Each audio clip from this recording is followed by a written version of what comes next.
Bonjour, bienvenue dans l'Instant T, votre magazine quotidien d'actualité. Jusqu'à dimanche, Douarnenez vibre au rythme du festival solo, duo, voire plus. Un rendez-vous où se mêlent musique, théâtre, cirque et où l'on peut venir en solo, en duo, entre copains ou en famille. On en parle avec notre invité Tugdual Lenabec. Bonjour. Bonjour.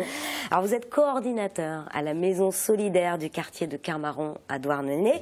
C'est là que se passe la 3e édition de ce festival pas comme les autres, puisqu'il est en fait préparé par les habitants du quartier. C'est un peu ça sa particularité? Oui, c'est ça. C'est les habitants qui sont gestionnaires de l'association, qui sont en fait porteurs du festival.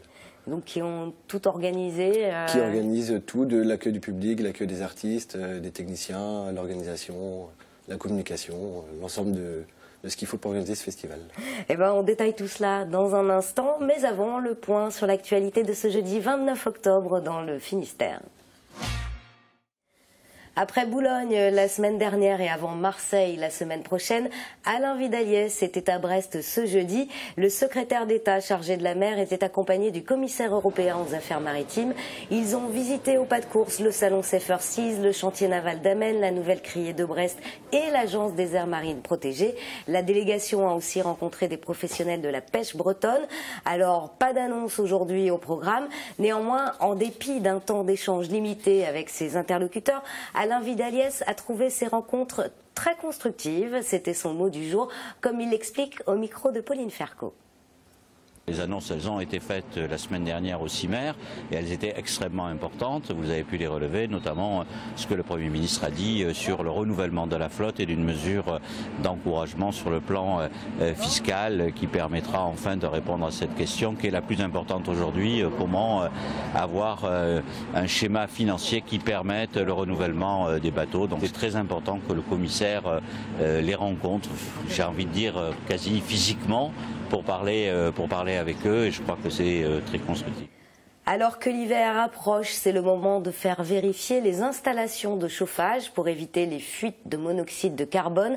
Il s'agit d'un gaz inodore qui peut se révéler mortel à haute dose. En 2014, en Bretagne, 75 personnes ont été intoxiquées au monoxyde de carbone. Julie Sicot a suivi le travail d'un chauffagiste. Comme chaque année, cette chaudière à fioul doit être complètement nettoyée. Et cela commence par le corps de chauffe, à l'endroit où la flamme se forme. À chaque fois qu'il y a combustion, du monoxyde de carbone se forme. Et pour que ce gaz ne devienne pas dangereux, la chaudière ne doit pas être obstruée. Au fur et à mesure, ça va se colmater, ça va se boucher, jusqu'à commencer à faire de la fumée noire. Et là, on va tout boucher et bon, on risque de boucher le conduit de cheminée aussi. Le conduit de cheminée sera donc lui aussi nettoyé avec cet hérisson pour retirer la suie. Pendant 1 heure, toute la chaudière va être remise en état pour l'hiver qui approche. Dans cette maison, l'installation semble en bon état, mais pour s'assurer que les fumées sont bien évacuées et ne sont pas toxiques, le chauffagiste va utiliser ce petit appareil. Il mesure les niveaux des gaz présents dans les fumées, dont le monoxyde de carbone. J'ai mon CO dans les fumées, justement, mon monoxyde de carbone rejeté par les fumées. Donc c'est lui que je vais essayer de faire descendre au maximum. Donc on est autorisé à avoir jusqu'à 300 ppm dans les fumées. Mais nous, le but est toujours d'avoir le moins possible. Une chasse au monoxyde de carbone dans le conduit, mais aussi autour de l'appareil. Des détecteurs existent aussi pour les maisons.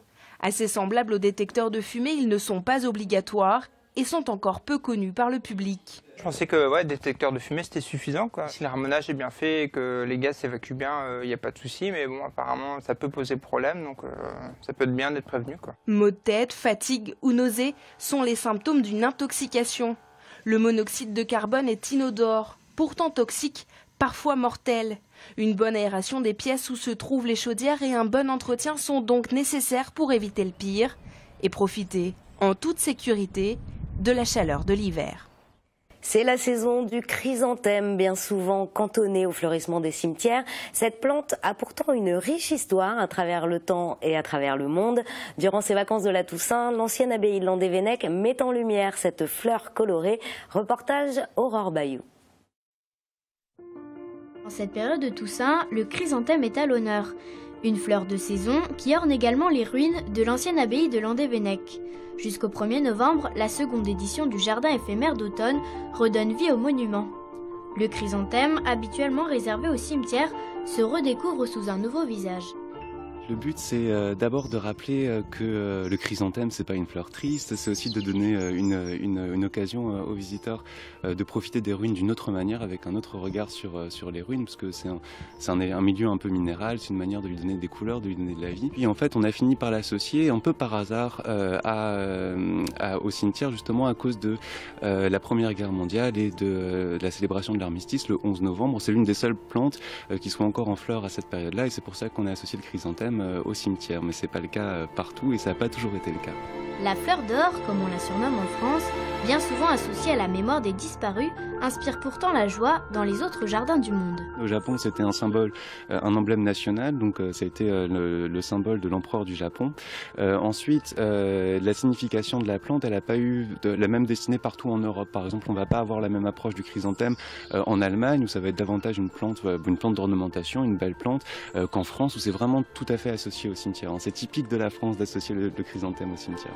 L'association du Cercle des amateurs de chrysanthèmes et le lycée horticole de l'Aune de Châteaulin ont fait naître entre les ruines de l'abbaye un spectacle de toutes les couleurs, des variétés originales impossibles à retrouver chez un fleuriste. Jusqu'à dimanche, le quartier de Carmaron à Douarnenez accueille le festival solo, duo, voire plus. Tuctual le Nadec, je vais y arriver. Vous êtes l'un des organisateurs de cette manifestation à la fois festive et solidaire. Pourquoi ce drôle de nom d'ailleurs d'abord ? Festival solo. En fait, ça vient de la formule initialement proposée sur le festival de ne proposer que des spectacles en solo. Voilà, donc c'était la première édition, on avait lieu en 2008 et se faisait sous roulotte à l'époque. Donc vu qu'il n'y avait pas beaucoup de place, c'était voilà, le choix de proposer des festivals en solo, des spectacles en solo. Et puis ça s'est développé. Et ça s'est développé, voilà, on est parti sur duo pour la deuxième édition en 2013. Et voilà, trio, et cette année, voilà, une qui sera à 4 exceptionnellement. Donc on garde la base de solo quand même, mais bon voilà, pour diversifier, on augmente un petit peu. Alors une vingtaine de spectacles sont proposés sous chapiteau jusqu'à dimanche, des rendez-vous accessibles à toute la famille et à toutes les bourses, puisque l'entrée au spectacle coûte 1 € et on donne ce que l'on veut à la sortie. C'est une manière de rendre la culture accessible à tous. Mais c'est ça, parce que le festival est installé du coup au cœur de la maison du quartier de Carmaron, où se trouve la maison solidaire. Et donc l'idée, c'est de permettre à tous de pouvoir accéder voilà, à des événements culturels. Les gens n'ont pas forcément l'habitude, ne prennent pas le temps d'y aller, c'est cher, il faut se déplacer. Donc là, c'était la formule de proposer en bas des immeubles et du coup à 1 € pour justement n'exclure personne.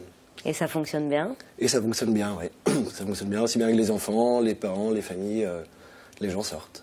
Alors, la compagnie douarneniste El Kerfi participe activement à ce festival et elle propose d'ailleurs des rendez-vous tous les jours, c'est ça ? Ouais, en fait, on s'associe depuis le début à la compagnie El Kerfi pour nous accompagner sur tout ce qui va être programmation. Nous, on n'est pas forcément spécialistes là-dessus. Donc, du coup, voilà, Kerfi nous accompagne, fait marcher son réseau, ramène les compagnies qui peuvent convenir au festival, donc on est associé avec lui depuis le début. Ouais. Alors parmi les artistes accueillis cette année à Douarnenez, on ne pourra pas tous les citer, mais on peut nommer notamment le poète kanak Paul Wameau dans une formule solo, donc qui correspond bien au festival. Ouais, Paul qui est un poète slammer kanak et qui a une petite historique Douarnenez, puisque il est passé plusieurs fois à Douarnenez, il s'est inspiré du Finistère, du L'Île de Saint. Il est intervenu déjà à la maison solidaire auprès des enfants aussi. Donc voilà, il y a une petite histoire entre Paul et Douarnenez. Donc on l'a associé à ce festival cette année. Alors son spectacle a lieu vendredi à 20h30 et je vous propose de découvrir un petit extrait.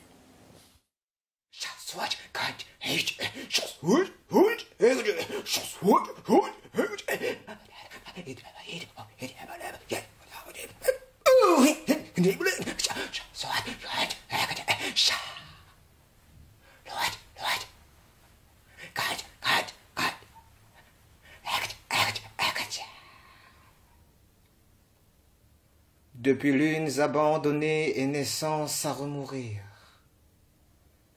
Flèche fêtière contre coup aux flèches. Rien que le soleil F. Nous reviendrons Alors, Tugdual, les artistes féminines sont aussi à l'honneur à Douarnenez, en solo comme Elisabeth Hérault et ses haïkus chantés, en duo avec Eve et Gwen qui rendent hommage à Barbara, ou encore en quartet avec le groupe Titizaro, auquel appartient d'ailleurs Elisabeth Hérault, pour un répertoire de chansons franco-créoles. C'est un accent important pour vous aussi Oui, bah ça, c'est montrer aussi un peu la diversité, les différentes inspirations des artistes, pas rester uniquement sur voilà, quelque chose de classique, de la chanson française. L'idée, c'est voilà, de diversifier et de montrer un peu la création aussi qu'il y a chez ces artistes. Les différentes formes originales de spectacle, Voilà. eh ben, on va regarder un petit aperçu en images de Titizaro.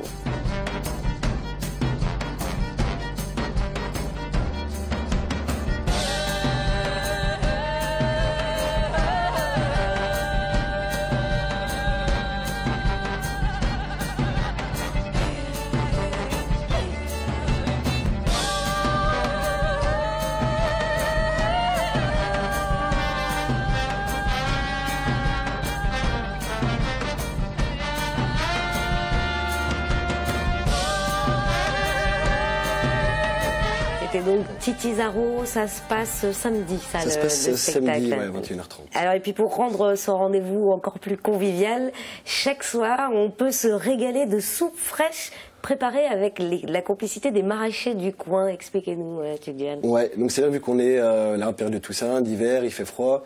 Donc du coup, depuis le début, on propose des soupes chaque soir au public. Donc du coup, qui sont faites par les habitants et qui sont faites aussi à base de légumes qu'on nous a donnés, qu'on a récupérés sur le marché, qui proviennent des jardins. Voilà, donc des légumes qui seraient partis à la poubelle, donc on réutilise pour faire la soupe, pour donner un petit côté convivial à la soirée. Donc pour se régaler et régaler l'estomac et les yeux. Voilà, c'est le festival donc solo qui se tient à Douarnenez jusqu'à dimanche. Pour tout savoir du programme, un site internet festival-solo-kermaron.fr. Merci Tugdual d'être venu nous présenter ce festival. C'est la fin de cet instant T. On se retrouve demain. D'ici là, passez une excellente soirée sur TBO. Ciao.